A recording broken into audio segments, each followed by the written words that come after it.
لا إله إلا الله الله أكبر. لا إله إلا الله وحده لا شريك له. لا إله إلا الله له الملك وله الحمد. لا إله إلا الله ولا حول ولا قوة إلا بالله. এই দোয়াটা বেশি বেশি পড়ার চেষ্টা করবেন। কোনো মানুষ যদি কোনো দুরারোগ্যে আছে, কোনো বেমার আজারে ভুগতেছে, সেই বেমারি ব্যক্তি সর্বদাই এই দোয়া বেশি বেশি পড়তে থাকবেন। এই দোয়ার অর্থ লা ইলাহা ইল্লাল্লাহ, কোনো মাবুদ নাই এক আল্লাহ ছাড়া, আল্লাহু আকবার, আল্লাহ সবের থেকে বড়, আল্লাহ সর্বশ্রেষ্ঠ।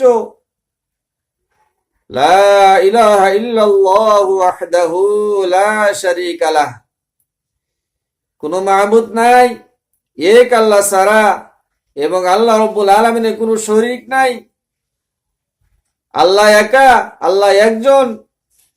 লা ইলাহা ইল্লাল্লাহ, কোনো মাবুদ নাই এক আল্লাহর বাহিরে, কেউ নাই। আর তারই রাজত্ব, আল্লাহ রাব্বুল আলামিনের তারই সমস্ত নিয়ামত, আর তারই রাজত্ব, তারই জন্য সকল প্রশংসা, তারই জন্য। লা ইলাহা ইল্লাল্লাহ লাহুল মুলকু ওয়া লাহুল হামদ, তারই প্রশংসা করতে হবে, আল্লাহ রাব্বুল আলামিনের শুকরিয়া আদায় করতে হবে। লা ইলাহা ইল্লাল্লাহ, কোনো মাবুদ নাই এক আল্লাহ ছাড়া।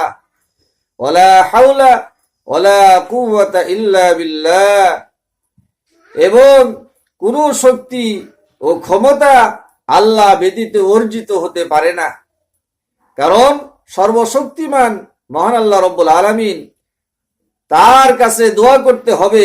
আর এই দোয়াটা বেশি বেশি পড়তে হয়, পড়া লাগে। কেউ যদি বেমার আজারে আছে, সেই বেমারি ব্যক্তি এই দোয়া বেশি বেশি পাঠ করবে, আল্লাহ রাব্বুল আলামিন তাকে শিফা দান করবে। আরো একটি দোয়া আছে, কোন রোগী ব্যক্তি 40 বার যদি এই আয়াত শরীফ পাঠ করে, আল্লাহ রাব্বুল আলামিন তাকে শিফা দান করবে। সেই দোয়াটি হয়েছে লা ইলাহা ইল্লা আনতা সুবহানাকা ইন্নী কুনতু মিনাজ জালিমিন। হাদিস শরীফে আছে, কোন ব্যক্তি যদি বেমারি অবস্থায় 40 বার উপরেই দোয়াটি পাঠ করে, আল্লাহ রাব্বুল আলামিন সে উক্ত রোগে থেকে তাকে মুক্তি দান করবেন। যদি সেই রোগী ব্যক্তি মৃত্যুবরণ করে, তাহলে শহীদের দরজা লাভ করবে। আর যদি আরোগ্য লাভ করে, তবে তার জীবনের সমস্ত গুনাহ মাফ হয়ে যাবে। সুবহানাল্লাহ।